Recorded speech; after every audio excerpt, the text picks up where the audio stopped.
All right, so let's get back into this. I told y'all I was doing a mini series on what it means to be chosen. And this is another revelation and something that God wanted me to share. And this is like a number one rule. This is like a big no-no. And like I told y'all, as chosen ones, we carry that light. And what it means is we become a disciple of Christ. You see what I'm saying? We lead people. We're the ones that spread the gospel. We're trying to get people to the kingdom. You see what I'm saying? But this brings me to my point is, as a light carrier, we follow Christ, but we are not the Messiah. Okay? And so this brings me into something that I want to share with y'all. So it was like last year, we had like a family meeting, and we were just talking and getting ready for the new year. And one question my dad had asked me, he said, what is something that you need that you did not get? You know, so, and I told him the one thing that I do need that I feel like I didn't get was room to fail. Come on now. And when I said that, he said, that's good. I said, because if I'm not careful, people will put me on a pedestal and put me higher than where I need to be. See, a lot of times as a chosen one, you have a lot of inspiration. You motivate so many people that to the point where people forget that you are human. And see, this is what happened when I think about our church leaders, where we go wrong. See, a lot of times we don't mean to do this, or we don't mean to allow people to do it to us. That when we think about these church leaders and how they go through these, big scandals and everything come out, a lot of people surprised. And so the sad thing about it is so many people are so surprised when they hear about a leader having a moment of weakness. It doesn't matter what it is. It could be as simple as them saying something about a politician. It can be something they're making a simple little comment, and what people will do, they'll blow it up. Because of who you are, that it makes a big difference to everybody. They forget that you're just an ordinary person. You're just an influencer. You see what I'm saying? And if you're not careful, once these people put you up so high, and then you don't even have no room to fail, and when you finally do, then they'll call you a hypocrite.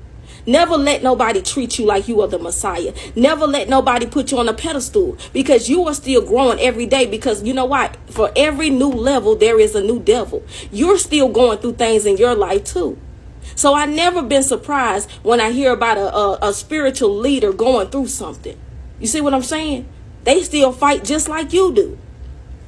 And this is why, as the body of Christ, it is important to be realistic about your journey with Christ. Because a lot of Christians, what I've seen us do is that we try to hide what we go through.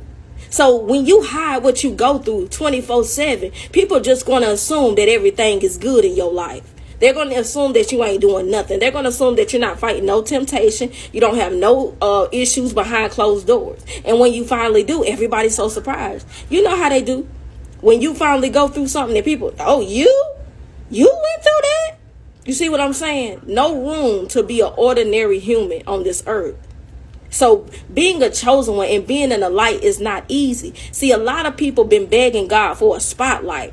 Are you really ready for that type of spotlight? Because I'm telling you, the spotlight, there's a lot of heat up under that light. You see what I'm saying? It shows everything. Your life will become a private, then public. So one thing on this journey, you have to remind people that, yes, you do have a gift of influence. You do have the gift to speak life and hope in people. But you have to remind people that you are not the Messiah. I've seen so many people treat the preacher like he's God. And then like an ordinary person, sometimes we feed off that, our egos, and we don't mean to. You see what I'm saying? We allow these people to do that and not realizing what kind of pressure they're really putting us up under. They putting us through a lot of pressure. And then when you get ready to go through something, you need that mercy and grace, and people don't have it. They won't give you that mercy and grace when you need it. And another good thing to have on this journey are people who are actually for you, your confidants. The people who gonna be with you when you fail and when you up. Not just the people who only come to get what you have and then leave. Because people will dismiss you once you say things that they don't like. Everybody really ain't following you for real. One thing God has taught me is to stay humble on this journey. Remember who I follow. Remember where I was before God had picked me up and give me the knowledge and wisdom that I do have. You see what I'm saying? You have to remember that. And don't let nobody set you higher, above. Keep that in mind. Don't get caught up in that, because I'm telling you, just as much as they following you now, you make one wrong move, you gonna see how people really gonna treat you. And I'm watching this Mike Tyson series on Hulu, and it reminded me of this. He was the people champ long as he was winning, but soon as he lost a fight, they took the little video games back off the market just that fast. You see what I'm saying? You're going to learn a lot about being in the spotlight. Don't be begging God for that spotlight, because he's trying to teach you what it's all about when you get there. Everybody ain't coming to love you. Look, we already know you can do 99 things right, but make one wrong move, they'll turn on you. They'll turn on you fast. So you can't make this journey about you. You're not here to be the people's champ. You're not. You are a disciple of Christ. You carry the light. You lead people to Christ. And after you lead them to Christ, that is between them, God and them. That's all you're here to do. You're not here to get the glory. You're not here to boast about yourself. Because I'm telling you, that's a dangerous game to play. If you listen, while you're on a sideline right now, and before your time coming, because your time gonna come, God gonna call you to the stage. You're like a Joshua, getting ready to lead the people into the battles, and then y'all gonna win and have victory. But you're gonna learn a lot by being on the sideline. Pay attention to things. So, like I was saying before, you have to give yourself room, because you're still growing. You're still elevating, you're still evolving every day. You see what I'm saying? Because you need that room for growth. You're not completed. We're always growing every day of our life.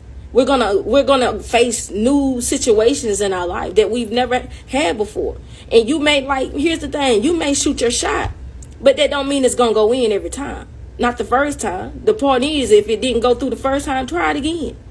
If you failed this time, you was in a place of weakness, get back up and learn from that. Oh, I can't do that no more. That's how I slipped up last time. See, you got to be ready. See, this is why I say you can't let people put you up there, because when they put you up there, then your mind start going up there and you start thinking you got it going on. Then as soon as you fail, you're going to feel more mad that you failed and that you lost. Don't get addicted to trying to win. That ain't what this is about now.